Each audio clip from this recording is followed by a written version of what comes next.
There is no diet that is best for everyone. There is no lifestyle that is best for everyone. You need to listen to your own body, understand its language, and find out its unique needs. Hello everybody. For those of you who don't know me, my name is Setare. It's been years that I teach biological sciences. I'm very interested and passionate about natural health. I study herbalism. It's been years that I'm studying natural medicines from around the world. And in this channel, I try to share whatever I have learned and I have experienced to have a better, healthier life, in hope that it helps you as well. The first and the most important thing to keep in mind on your path to become your best version is that you are unique. Both your mind and your body are unique, and your needs are also unique. Let's start with 3 different factors that all 3 are very essential to your health. Those are nutrition, sleep, and exercise. Nutrition definitely is very essential because it provides your body with the fuel, with the food that it needs, and the body turns the food to energy to live. And definitely the type of food, the quality of the food matters a lot. And if it's not proper to your body, it will hurt your health both physically and mentally. And probably you have heard that we are what we eat, and it's really like that. If we eat proper food, if we provide ourselves with proper food that they need, they can work efficiently, they can give us the best amount of energy, and they work the way that they are supposed to.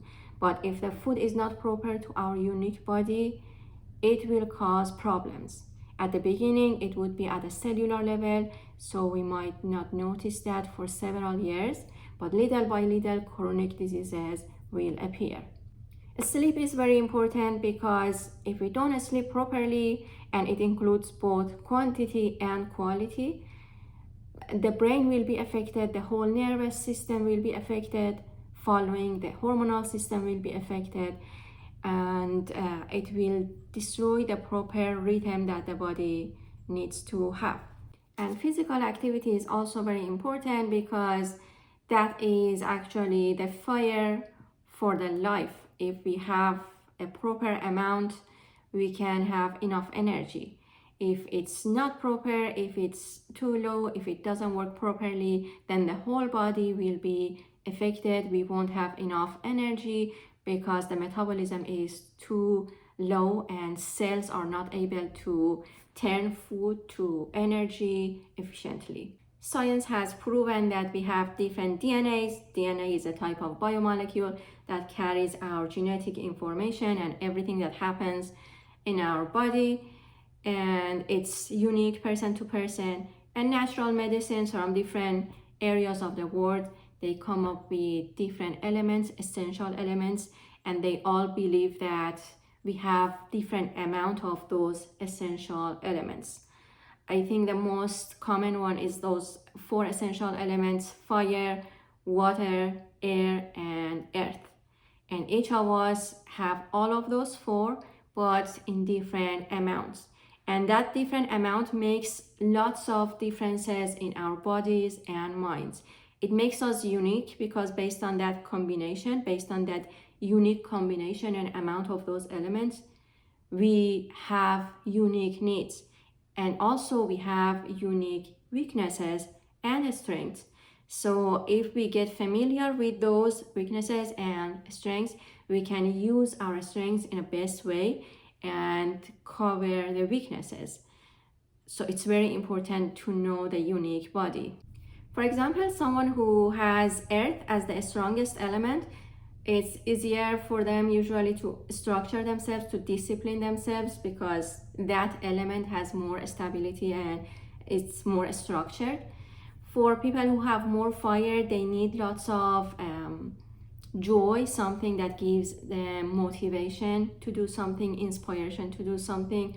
For example, I have lots of fire, and dance is the best physical exercise for me. I cannot force myself, I cannot discipline myself to go to gym every day. There is no way. But since I enjoy to dance, I can do it every day easily. Sometimes definitely we get a little lazy, but it needs just a little small force to start it. And since I enjoy it, next time my brain motivates me more to do it. So it makes it way easier. It makes the life way easier. Or people who have lots of air, usually reasoning is the best way to approach things. So person to person is different. If you pay attention to your strengths, weaknesses, and uniqueness, you can do all these things in the best way. It took me years to find out that for me, sleep and nutrition were very closely connected, like a package. And in that package, sleep was the leader. I didn't know that for years. So I would try a lot to have a healthy nutrition, and I would fail because I didn't have a proper sleep. My sleep pattern was not good. I would stay up night after night to work on my projects or study for exams or whatever I was busy with. And without that, I couldn't have proper nutrition. I would fail. Even now that I'm working a lot on health and healthy lifestyle, if I stay up the whole night, I would go to junk food or eating salty foods, oily foods, foods that are not good. And I would never go to healthy food when I am up the whole night. So I never do that. But at the beginning, and when I was trying to be healthy, I didn't know that. So for a long time, I would just fail and fail because I didn't work on my sleep and I was just working on my nutrition. And for me, in that package, as I mentioned, sleep was the leader. When I work on a sleep, nutrition becomes way easier for me. But if I don't work on a sleep, nutrition would fail. Many of my students mentioned that they never thought of these connections and relationship between these three factors. So it was interesting to them to think about that and see how it worked for them. And for most of them, sleep was the leader and it was determining the whole day. And it's the same about exercising. When it comes to exercise, the type of exercise and also the timing matters a lot, and it is different and unique person to person. When I was younger, I was not much into physical activities. I was so obsessed with reading and writing. So basically, most of the time I was sitting doing something. I was very active mentally, but not physically.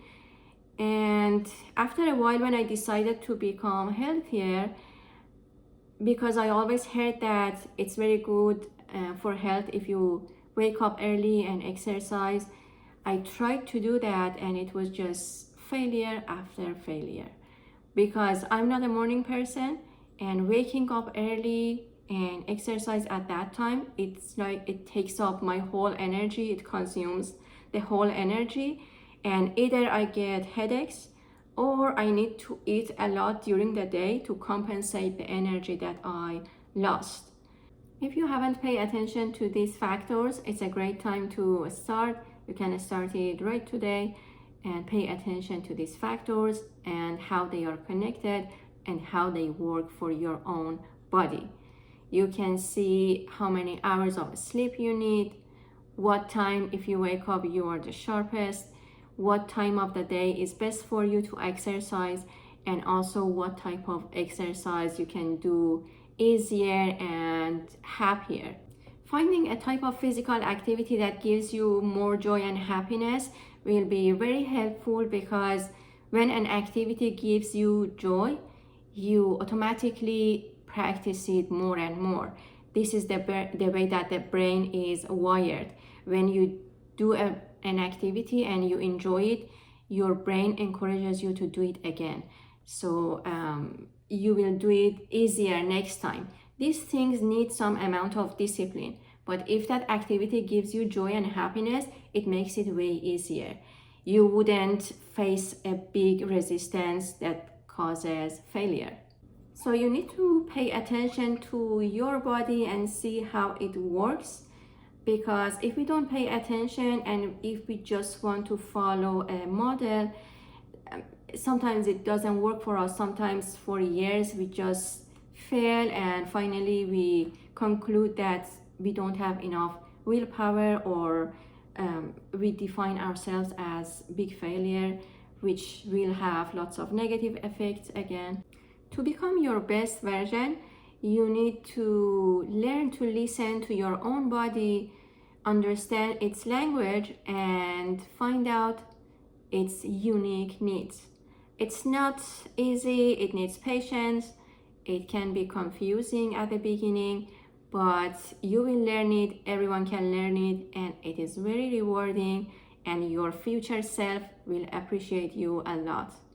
Out of these three factors, usually nutrition is the one that can cause confusion. Usually it's not easy to find out which type of food is the best for the body. So next week I will talk more about it. I will talk about cellular respiration and the process that your cells change food to energy, and it makes it easier to find out which type of food works best for your own unique body. I hope you enjoy your rest of the week, and I will see you next week.